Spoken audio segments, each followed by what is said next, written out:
Hey y'all, and welcome to After the Final Score. I'm Leah Van. I'm joined by Mike Halas, and we are here to just wrap up that game we saw today. Mike, what is your immediate reaction? Nobody told us that was going to happen, did they? No. I picked Iowa by 2 touchdowns. I felt like they were just a better team, but come on, this was ridiculous. I mean, Indiana, a team that scored points like crazy last year, moved the ball around beautifully last year, 233 yards. Iowa's defense was in mid-season, late season form, and they come out in game 1 and just silenced them. It was impressive, and I have to think the rest of the Big Ten is not too pleased with what they saw. No. Well, and what struck me too was we were talking. I felt like I was more worried about Indiana's defense, which obviously it didn't really matter because most of Iowa's points came from their defense. But and Iowa's offense did a little bit. It wasn't great, but Vanilla. Yeah. But I think that I was encouraged by what I saw on defense. Like when we're talking about the depth in the secondary, I felt like there were 4 opportunities. There were like 2 other opportunities in addition to the 3 interceptions that we saw for even more interceptions. Yeah. I was really impressed. Oh, it was picks, it was near picks, it was hurries, it was harassment. It was 4 quarters of they didn't give an inch. They really didn't. Indiana didn't score a touchdown and didn't really come close to scoring a touchdown. No, not even close. And they got in the red zone. And I thought like they probably should have went for the touchdown that second time around. Yeah. Not that it would have done anything. It's all semantics, at that point because they were a beaten team. I thought they were a beaten team 3 minutes into the game. Before Penix throws that first pick 6 of Riley Moss's, he didn't look confident to me. He didn't look comfortable. He's a guy who had reconstructive knee surgery 9 months ago. You could tell. And he just didn't look like the player before that knee injury.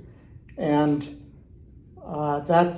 it's too bad in that regard because I thought we were going to get to see a two-way offensive show. But this was a mismatch. Yeah, I saw him slip a couple times on the turf. I don't know if you noticed that. I did. I definitely saw him very off balance. It's almost like he came back too soon. Not that I'm going to assess his health or really I know how he's feeling. He could have been nervous, but then again, you look at Michael Penix's He didn't get any help. Yeah, he didn't get any help. And then also in addition, he is pretty inconsistent. You look at his passing percentage last year. He threw for 1,600 yards, but he also still had a completion percentage that was worse than Spencer Petras. Yeah, he threw some bad passes today. I don't think his receivers distinguished themselves at all, but the second pick 6 Moss had was just a bad pass. And there could have been more interceptions. There were, like I said, there were definitely 2 more. Matt Hankins had that one until John Wagner was penalized. And then there were, Kayvon Merriweather had another opportunity. Dane Belton got his first interception. What a performance by Moss. They put it on the internet tonight. I didn't know this in time to write it, but that was only the 4th time a Big Ten player's had 2 pick 6s in the same game, and the last 3 were Iowa guys. Oh, wow. Yeah, Josh Jackson against Wisconsin in 2017, and then in 2013, B.J. Lowry, who briefly played in the NFL, did it against Western Michigan. So it's 4 times in the conference's history, and 3 Iowa guys have done it in the last 8 years. Yeah. Well, and another thing that our camera is having an issue. Another thing I didn't expect was a Spencer Petras rushing touchdown. Of more than 1 yard. Yeah. 9 yards. He had a couple of 1-yard TD sneaks last year, but this was 9 yards up the gut. I don't know. He's giving Nate Stanley a run for his money, right? Isn't Nate Stanley known for being the guy who can truck up the middle? Yeah, he's got something to prove before I compare him, but that play had a great start, and then this ugliness hung over the stadium for a minute as Tyler Linderbaum laid on the turf in the end zone. Yeah, that was... And it's what happened here? He's okay. Yeah. Tyler Linderbaum gives us all a heart attack. And then all of a sudden he comes in the press conference like, I'm fine. Everything's good. No big deal. Spencer said that run was planned.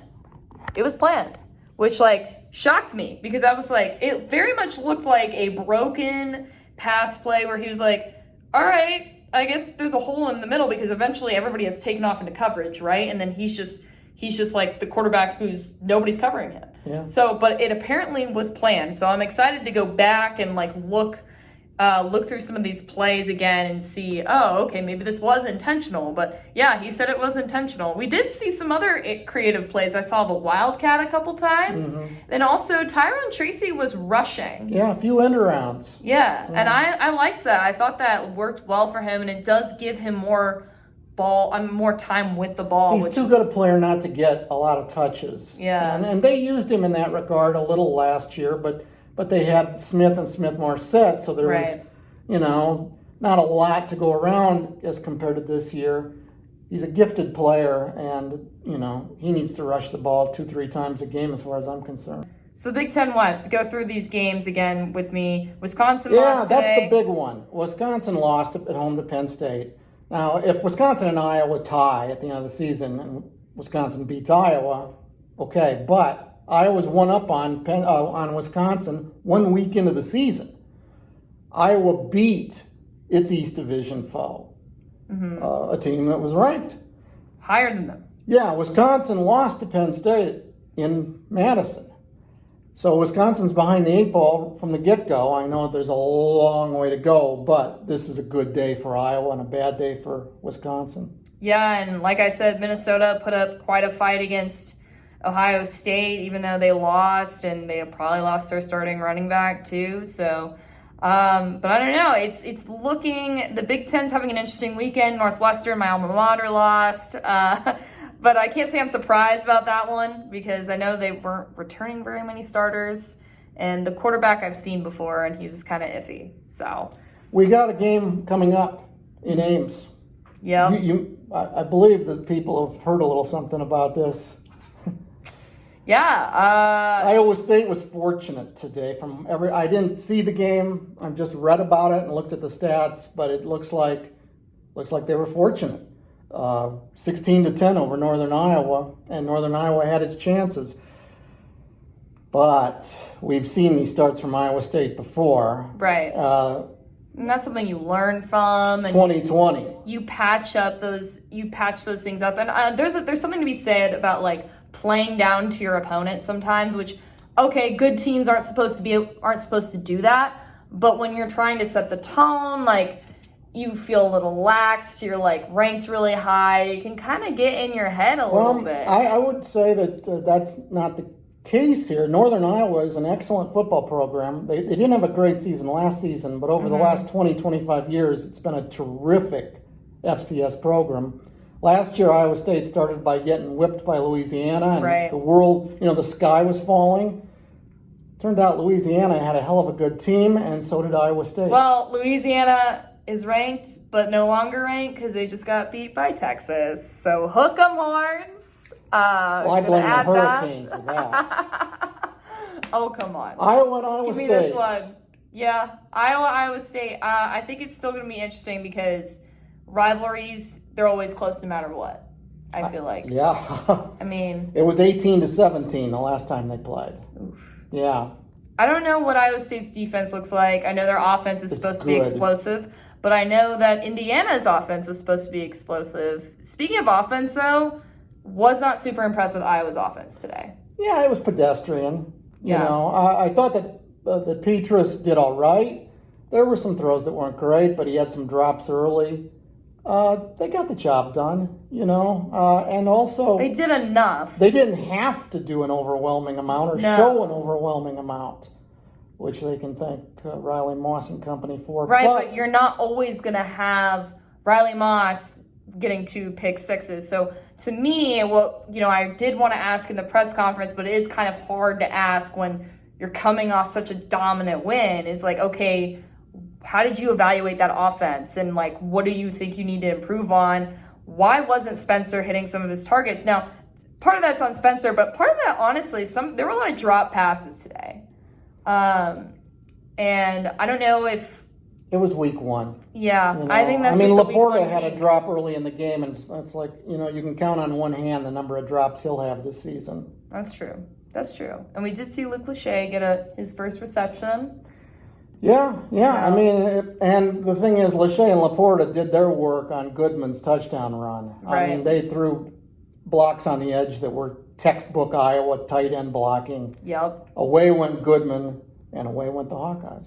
Yeah, that was a good one. And then I'm trying to think of other ones that stood out to me. I mean, obviously Tyler Goodson had a great game, and but there were 2 fumbles, and I think that was also like a week 1 thing. So Yeah, they didn't have any picks. They had a freshman playing left tackle, and he did, by all accounts, a really good job. Ryan Richmond, a surprise starter at that, yeah, who must have really wowed him in practice over the last week, and he continued that on the field. He's from suburban Kansas City, and it looks like they got themselves a player there. I will say I saw Justin Britt miss a couple blocks there at right guard, but most of the time the offensive line seemed to be solid. So I don't know. I think Iowa was very impressive today. Yeah, and what it does is it elevates the hype, which who doesn't like that? We like hype. We like good stories. I think that's what we root for, right? Let's see if we have one next week. Yeah. All right. Well, thank y'all for tuning in.